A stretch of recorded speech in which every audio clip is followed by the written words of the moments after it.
Okay, well, we are at 12:30 Eastern Time, so we will go ahead and get started. My name is John Mann, and I am an assistant professor at Michigan State University. I host this series, Innovations in Agriculture and Rural Development, and the series is sponsored by the North Central Regional Center for Rural Development, which is also housed here at Michigan State University. So I want to welcome everybody to our webinar today, Innovation in Treatment of Food Processing Wastewater. So before we get started, I just want to point out a few items real quickly. So it looks like just about everybody has done that, but we do have some poll questions up. And so your feedback is very much appreciated. So if you'll take a second, if you haven't done so, and go ahead and answer those. Also, I put several links, helpful links in the chat box. And so I've got Dr. Mancl's her email address and the SETLL website at the Ohio State University up there. I've also got our YouTube page, or our YouTube channel, which is where we post all of our Innovations in Agriculture and Rural Development webinars. And so this is where you can go to get access to the link to this recording and other webinars that we've done. So I should have the webinar posted hopefully in the next day or so. And also I've got my LinkedIn address, or my LinkedIn account, and my email address here at MSU. And so if you've got a LinkedIn account, please connect with me there. That's one way I like to keep in touch with my network. Finally, so in this chat box also, as we progress through the presentation itself should take about 30 minutes, and then we should have about 15 or so minutes for questions and answers. But as your questions come up, please type those in the chat box below, and we will get to those at the conclusion of our presentation. So I'm going to change our screen real quick and get the slides set up, and I'm going to introduce our presenter. So Dr. Karen Mancl is a professor of food, agricultural and biological engineering at The Ohio State University.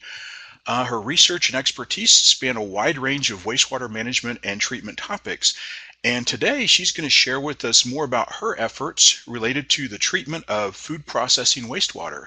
So Dr. Mancl, go ahead and take it away. Okay, well, I'm happy to see so many people online. Yeah, I'm going to be talking about some innovations that we've developed at The Ohio State University on the treatment of food processing wastewater. And I guess we could start with what the kind of comparing it to the established technologies. Mechanical treatment plants, sewers have been used for many decades in the United States to treat domestic wastewater. And these systems, if you're looking at this diagram, I know it looks kind of complicated, and that's the point.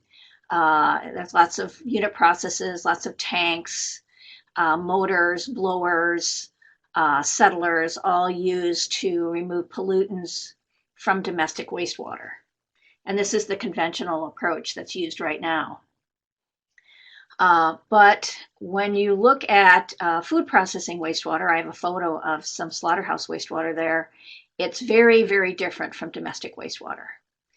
So the question always is, isn't it okay to just discharge that wastewater into the city sewer and have it go to a wastewater treatment plant?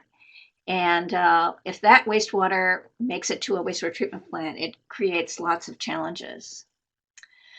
And the reason for that is food processing wastewater is about 5 times stronger than sewage. And especially in the case of slaughterhouse wastewater, it has about 100 times more grease. So it doesn't work real well when you discharge that to a treatment plant.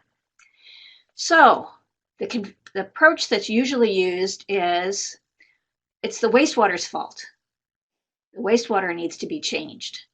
So if you're going to discharge into a sewer, you have to change your wastewater before you can discharge it. And the types of treatment systems that I show in these pictures, dissolved air flotation units and grease traps, are very expensive to operate and not very effective, and become very frustrating for most food processors to operate these devices.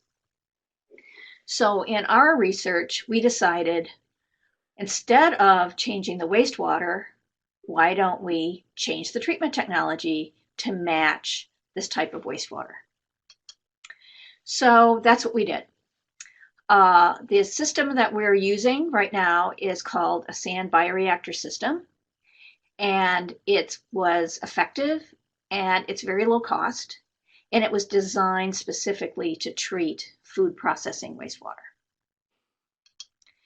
So the place that we worked with is a turkey slaughterhouse operation near Cincinnati, Ohio. Kopp family, it's the Kopp family business, and it's a fourth generation family business. They employ about 110 people, and it's a small slaughterhouse. They slaughter about 7,000 turkeys per day. And they first contacted me in 2000 when they were having issues with their wastewater treatment system. Since the slaughterhouse was built, the system was discharging into a permitted lagoon facility that was permitted back in the early 60s. And I have some photos of that lagoon system, and it was really nasty. So created a lot of odors, and there was concern about water pollution. So there was many complaints from the neighbors. So the slaughterhouse was issued orders from Ohio EPA to abandon those old ponds, and they were looking for options. One option that they had was to connect to the city. And the slaughterhouse is not located in the city, it's outside of the city of Harrison. And the city of Harrison's a small town of about 10,000 people, and they have their own wastewater treatment plant. The domestic wastewater that they're currently treating at this wastewater treatment plant is pretty typical. So it has, organic matter content of about 200 milligrams per liter, some suspended solids that makes it cloudy, ammonia, of course, and then fats, oils, and grease is very low, about 2 milligrams per liter. The slaughterhouse wastewater, as you can see, is a lot different. About 800 milligrams per liter of organic matter and about 200 milligrams per liter of fats, oils, and grease. So discharging that wastewater into the treatment plant would cause lots of challenges. So the wastewater treatment system was going to have to charge the slaughterhouse quite a bit in order to discharge.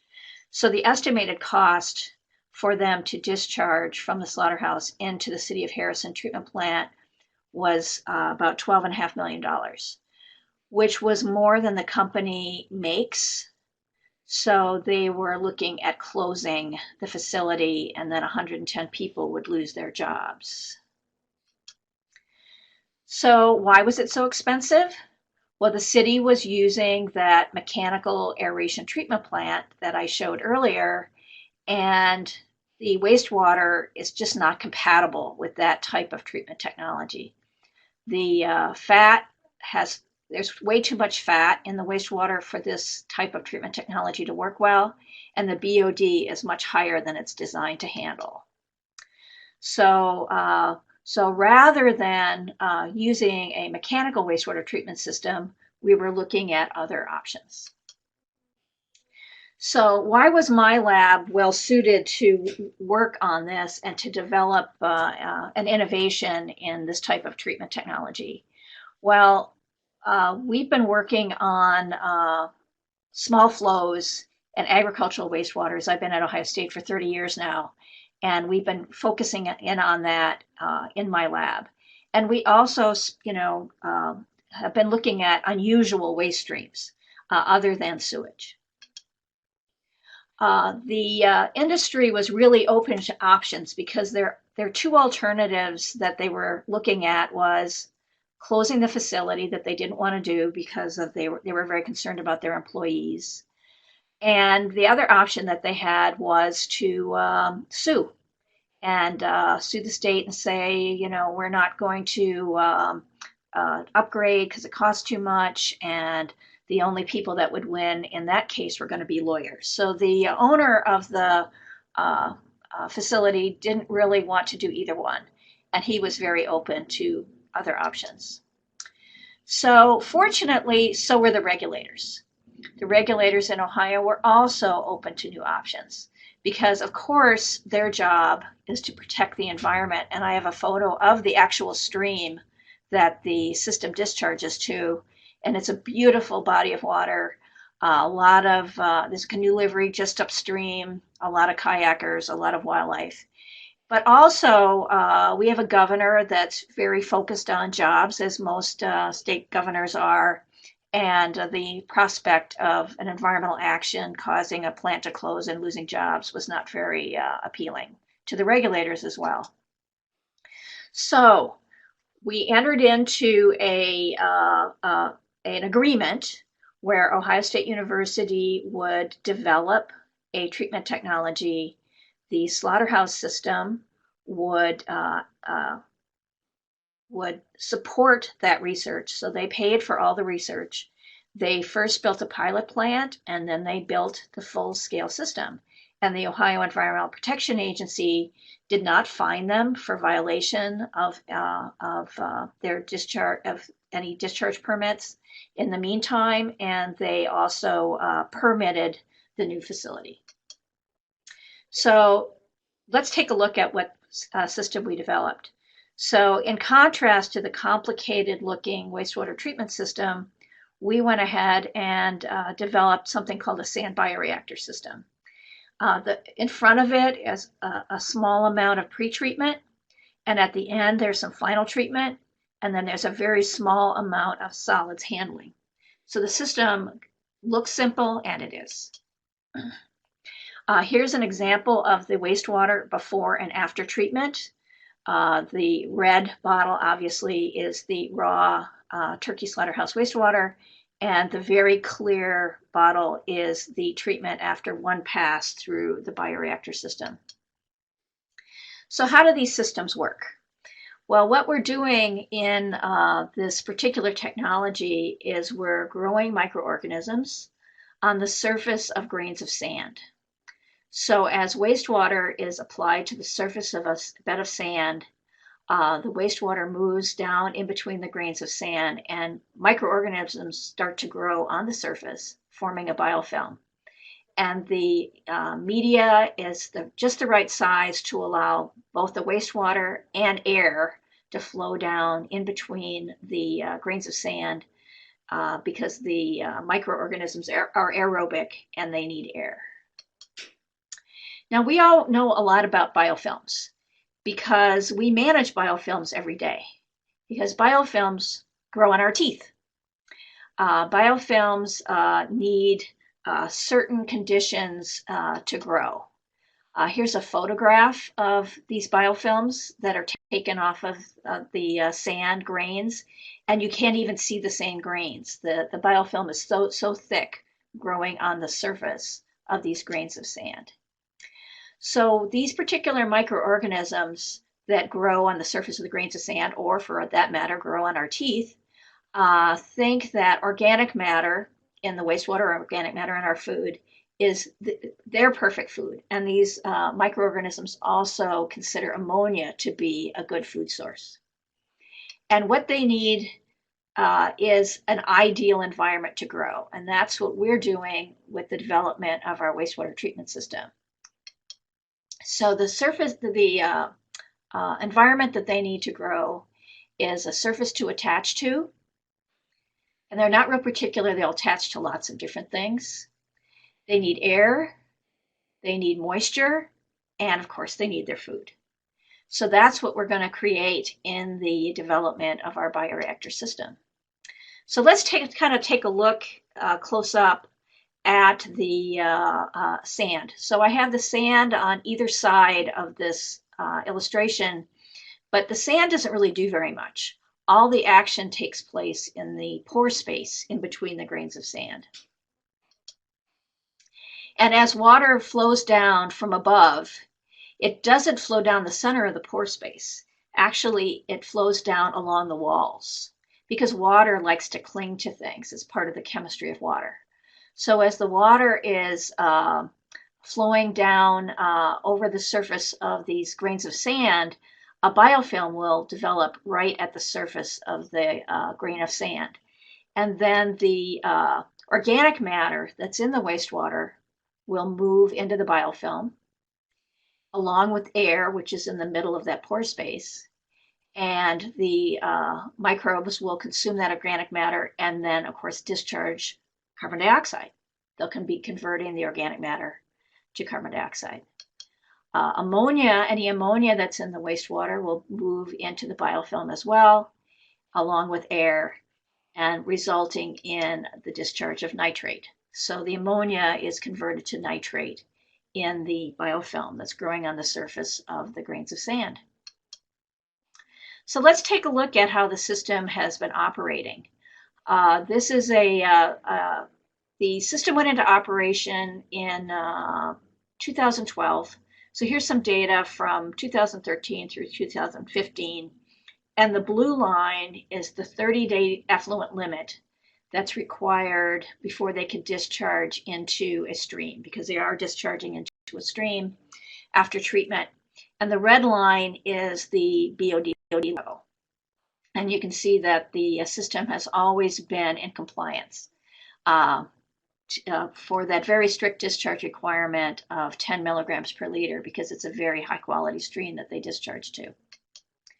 The ammonia level is seasonal. The permit limit for ammonia varies with season. The permit level for the wintertime is 3 milligrams per liter, and then when the water is warm, ammonia is more toxic to fish in the summer times, when the water's warm, so they have a summertime limit of only 1. And that's a little bit more challenging to remove ammonia. It took a couple of months for the operator to get used to operating the system properly. And then once they did, they were able to stay in compliance with ammonia removal both in summer and winter. So based on the experience of this full-size system that went into operation in 2012, it's been able to meet all of its regulatory standards. Now, the other concern that we have with something like slaughterhouse wastewater is fats, oils, and grease. And Turkey slaughterhouse wastewater has a lot of fats, oils, and grease in it. And at the very beginning of startup, we paid a lot of attention to fats, oils, and grease. So you can see that the influent, the water that's coming out of the treatment plant into the sand bioreactor system varies depending upon the unit operations going on in the plant. And it fluctuates between a low of, looks like 40 milligrams per liter up to a high of 375 milligrams per liter, kind of during the holiday season when they're really, really busy with meat processing. And what's been amazing in this system is we've never had any detectable fats, oils, and grease in the effluent. So we've really stopped worrying about it. It's actually, fats, oils, and grease is a pretty boring story when it comes to this particular treatment technology. It's able to handle the fats, oils, and grease from the in the effluent. So let's take a look at what their options were and what the costs were. So when they first approached Ohio State back in 2000, they were looking at the possibility of connecting to the treatment plant for the city of Harrison. Since they are not in the city of Harrison, the city would require them to annex, which would increase their costs in terms of taxes. They would have to pay for a sewer extension. They would have to install the pre-treatment system in order to remove fat. And they would have to pay a surcharge to the treatment plant because their waste is not like sewage, it's a lot stronger. Instead, their other option was to decentralize, build their own treatment plant and have their own discharge permit to go into the river, and they would construct the system on site. So those were the two options that they were looking at. So as I said earlier, the cost of operating a dissolved air flotation unit, building the sewer extension, paying the surcharges to the city of Harrison was estimated to cost $12.5 million. And the cost of the sand bioreactor system, there's a photo of Ryan Kopp, the owner, standing on top of the sand bioreactor system with me cost $2.6 million. So considerable savings, a $10 million savings for the company. So looking at it another way, the cost of connecting to the city would be $10.56 per 1,000 gallons was the surcharge that the city would charge, plus they would have to pay for the pretreatment, sewer extension, and the additional taxes. Instead, the cost of the new system is $3.90 per 1,000 gallons, and it doesn't require any pretreatment. We don't have to use a DAF unit ahead of the sand bioreactor system. So why are the costs so low? Well, one is because the system is really simple to build. We have a photo of the system under construction. It's a vinyl-lined excavation with layers of sands and gravels as specified by our research. And the system uses very little electricity to operate the pumps and valves in the wastewater distribution system that spreads the wastewater over the top of the sand. The system doesn't have any sludge, so there's no sludge handling, no sludge disposal, no sludge hauling costs, and it only requires one operator. So we have a full-time operator that is pretty busy in the wintertime operating the ammonia removal system, but in the summer, it's more of a part-time job in the summer. So the liner is a vinyl liner similar to a swimming pool liner, and it has an underdrain system, and here's the operator who has also constructed the system installing the underdrain system through the liner. And that's a 4x8 sheet of plywood on its side formed the walls to support the liner. So you can see about how deep the system is. The media is really important, and that was a big focus of our research. And they were able to obtain the appropriate media for the sand bioreactor system from a local aggregate company. So it was all locally available materials. The layers were put in place. There's a layer of fine sand, there's a layer of coarse sand, and a layer of pea gravel, all of different depths. So looking at this particular technology, it's very easy to build. They built it themselves. Actually, they didn't have to hire a construction company. They were able to build the system themselves with local forced labor. They purchased some available construction equipment in the area to construct the system, and then they were able to use local aggregate. So everything was local, and they were real happy about that. Now, this particular approach is not limited to slaughterhouse wastewater. It would also be suitable for other food processors. And we continue to do research at The Ohio State University on other types of food processing waste streams. We're doing research right now on cured meat wastewater that's high in salt, and we're successfully able to treat that. It would also be suited for restaurant wastewater. So when you have restaurants in remote locations, like at highway interchanges, this would be a great technology. Or other areas that are remote and have food service would probably be suitable. This would be a suitable technology for them. So in conclusion, what we did rather than change the wastewater was change the system. And sand bioreactor systems appear to be a suitable technology for food processing wastewater. Other aspects of it, local jobs, it saved the community, millions of dollars, but most of all, it's protecting the stream. So if you want to find out more about our research and this particular technology and other technologies, you can go to my website, which is setll.osu.edu, and we hold workshops at the facility, usually through the spring into the early fall. Once it gets close to Thanksgiving, they get very busy, so I don't like to bother them. But we can also schedule workshops on request. The upcoming workshops are already scheduled and are posted on my website. We have one coming up in July and another one coming up in September.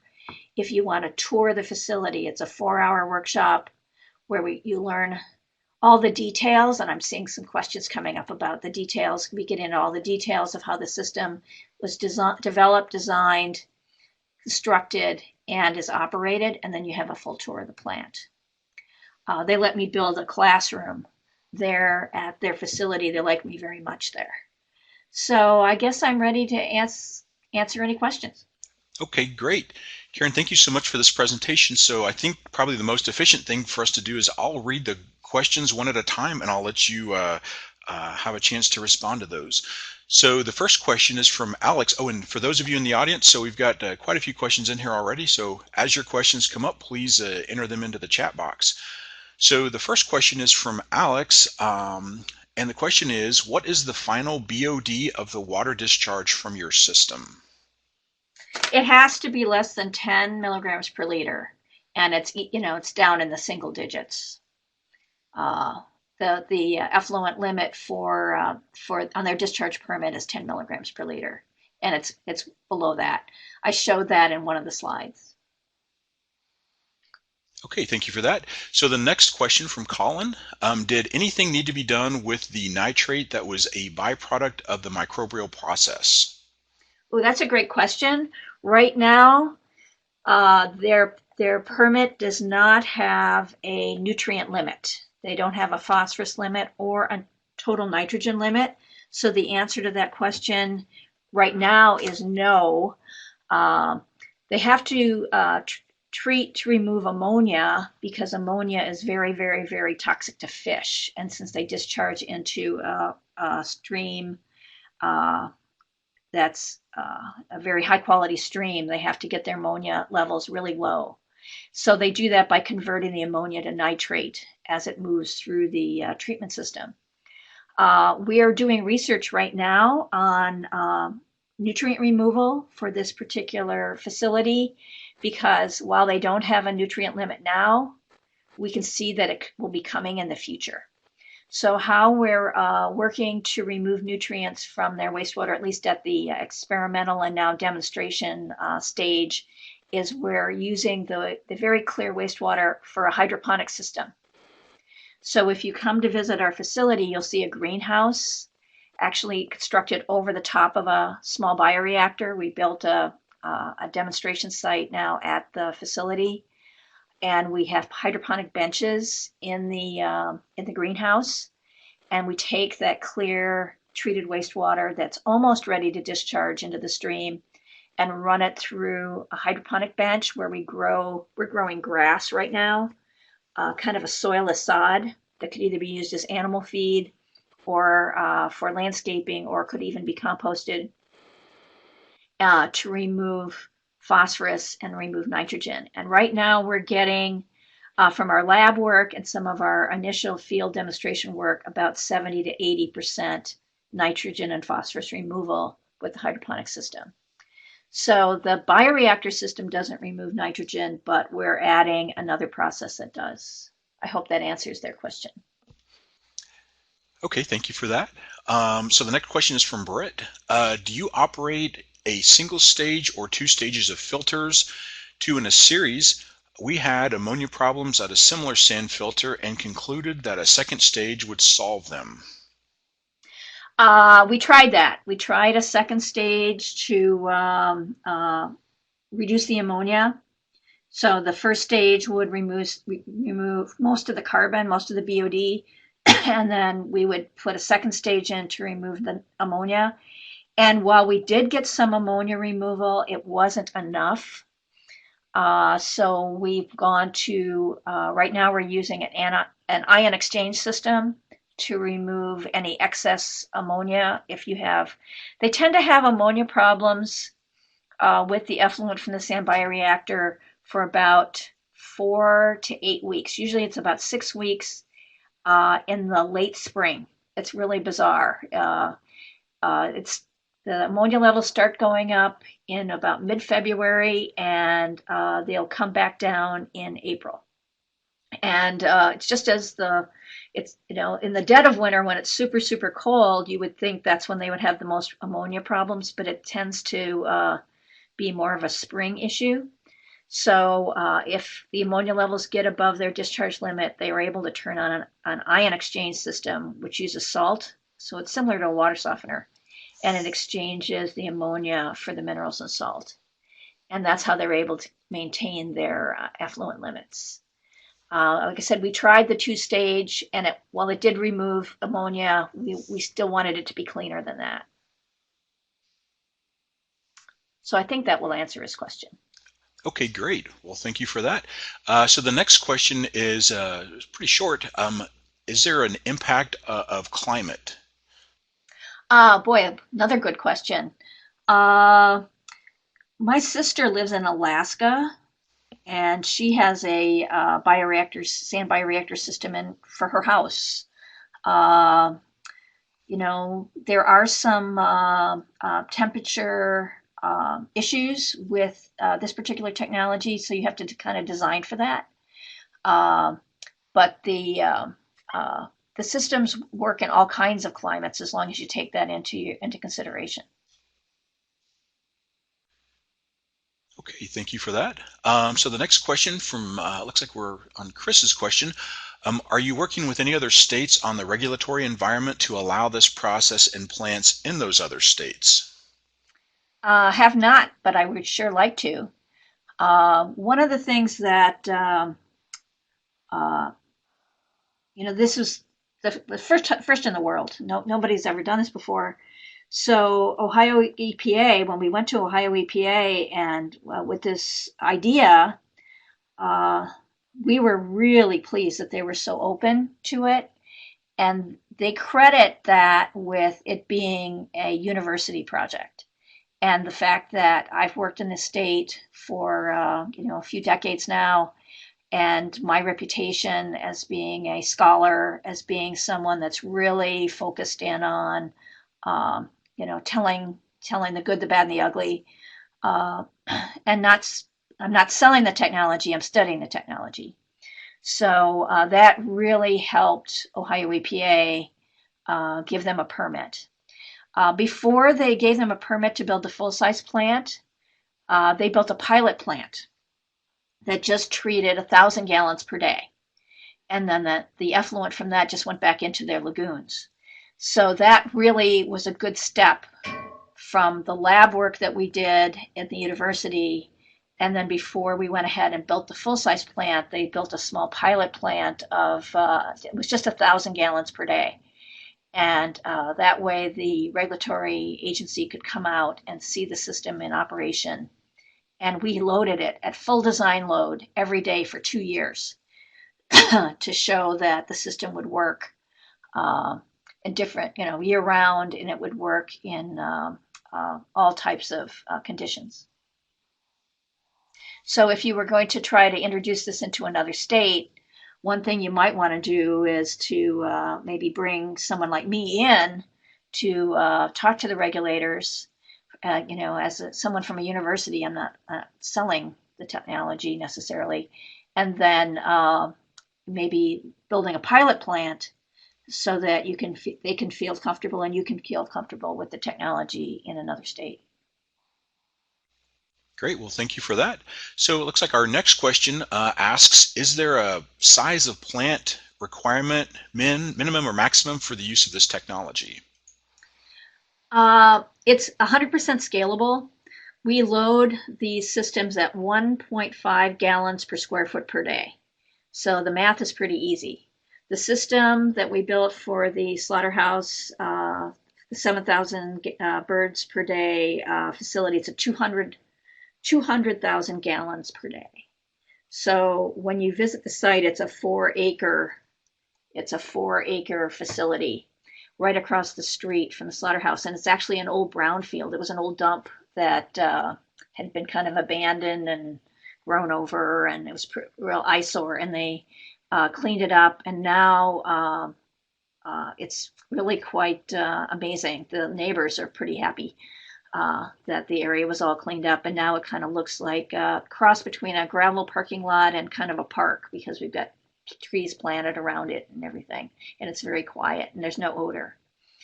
Uh, but I think it's really attractive for small facilities, and that's where we're getting the most interest in Ohio.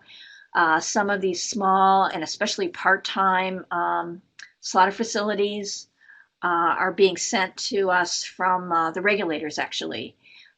So they're sending them to talk to us, and we have another system going in that's 5,000 gallons per day, and they don't even operate every day of the week. And this would be a great technology for them because, you know, the system, if you shut it down for even a few months, it won't hurt the system. If anything, it'll help it a little bit.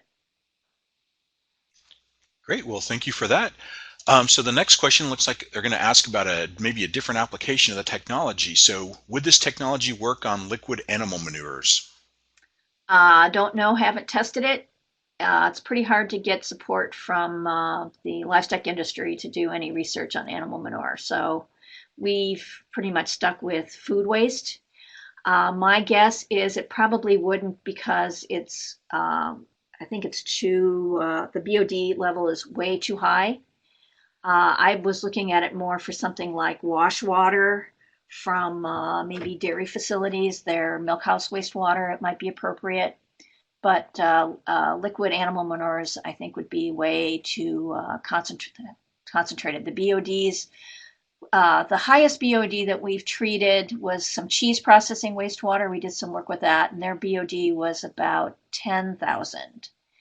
And what's interesting about cheese processing wastewater is their pH is pH 12. They use a lot of caustic cleaning agents, and the system worked well even at pH 12. But that's been the limit we've gone to is 10,000 milligrams per liter BOD. Okay, thank you for that. Okay, so next question from Sally. Does the sand bioreactor media require cleaning or replacement? The simple answer to that is no. The sand is just the substrate for the microbes to grow on, and you know they're there indefinitely.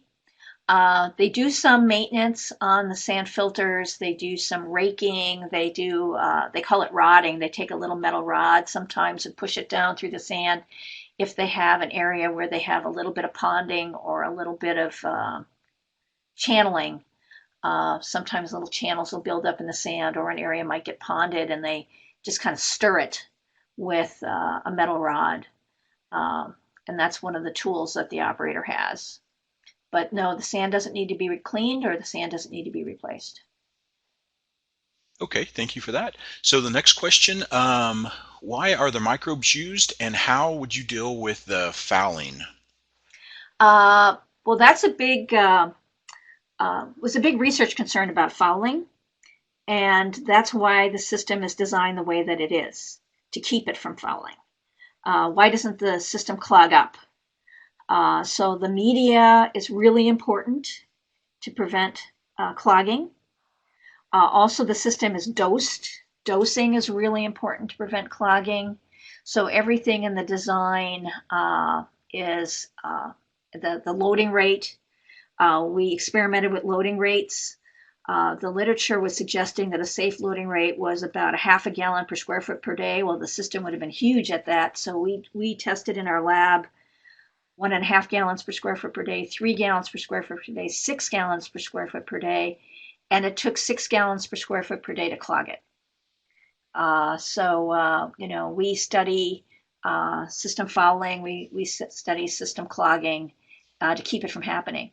The microbes are naturally occurring microbes. The microbes grow all on their own. You don't have to add any microbes. They're naturally occurring. They're in the environment. They're in the wastewater. They're in the air. They're in the sand.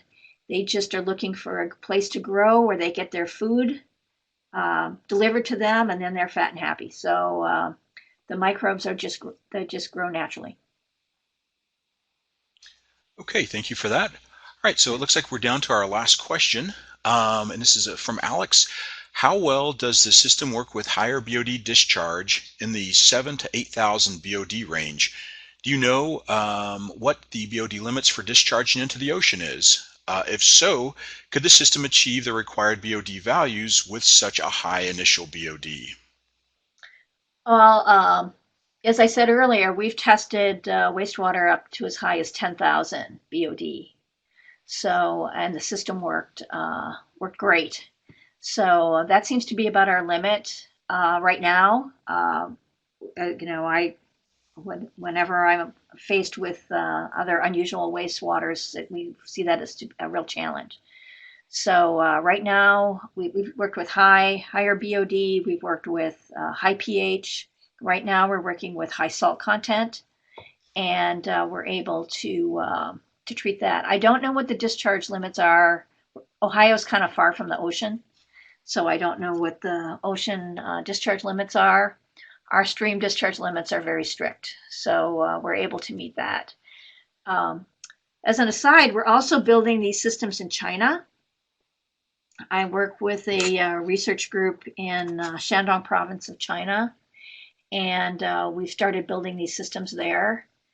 We have one system now in a small village in rural China, and they really like this technology there as well. A great application for international work. Okay, thank you for that. Well, Karen, I'm going to wrap up with the very last question, and this is hopefully pretty straightforward, but any parting thoughts based on feedback from the audience or anything else that you would like to add to the discussion? Well, we're real proud of what we've accomplished. The system, as I said, it's very, very simple, and I like simple. So if you want to learn more about it, we invite you to contact me and register for one of our workshops. If one of the dates that we have one scheduled won't work for you, you can always request one and we'll set it up for you. So hope to see you all at the site sometime soon. Okay, great. And the workshops are listed on the SETLL website. That's correct? Yeah, the next one that we have scheduled is July 28th. It's Thursday. We usually start at 10:30 in the morning because I have to drive down from Columbus. It's about a 2-hour drive down from Columbus if I don't hit traffic. And it's a 4-hour workshop. And then the next one we have already scheduled is in September. It's Wednesday, September 14. And you can register online from my website to sign up for one of those workshops. Okay, great. Well, I want to say thank you again to our presenter, Dr. Karen Mancl, and also thank you for those in the audience for participating. So in wrapping up, again, we've got a couple of links in the chat box that hopefully you'll find helpful. And if you would like a recording of this webinar, please visit our YouTube page, or you can send me an email. We've got our poll questions up if you didn't get a chance to answer those. And again, thank you to our presenter, and thank you in the audience for participating. And that will wrap up this webinar.